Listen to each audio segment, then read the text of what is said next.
Мы же часто живем в иллюзии. Это как в семье. Вот есть семья, есть какой-то конфликт. Вот смотрит супруга на проблемы, которые есть в ее семье, и кажется, что все тупик. Ее муж ничего не понимает, он такой-сякой, да. А мужчина со своей стороны делает то же самое. Почему?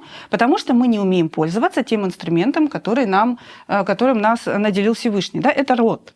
Просто говорить через рот. Я постоянно это повторяю. Это на самом деле самый мощный инструмент, который можно использовать. Мы, опять же, боимся быть отвергнутыми, быть непринятыми, непонятыми. И да, это проблема, мы ее не отрицаем.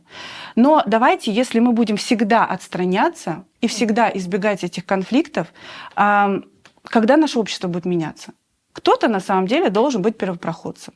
Кто-то должен, возможно, пойти поработать сам с собой, да, со своей устойчивостью, найти смыслы той деятельности, которую они ведут. И если я понимаю, для чего я это делаю, у меня достаточно устойчивая там внутренняя система, да, и я понимаю смысл, я могу заглянуть вперед в будущее и посмотреть, какие плоды это принесет, тогда, наверное, я смогу аргументировать своему мужчине, почему я это делаю.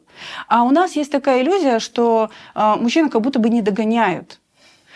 Есть отдельная тема, что этих же мужчин воспитали мы, женщины, а мы воспитывали их по-своему, не было мужского участия, не было мужского введения этого мужчины в социум, да, и всего того, что должен передать отец, а мать как бы это делала по-своему. Более того, мать это делала достаточно жестко, просто потому что, я всегда говорю о том, что раньше женщинам было не до эмоций, не до каких-то объяснений. То есть вот я так сказала, все, и не мешай. Мальчики должны были быть очень послушными, и они должны были быть в подчинении женщины.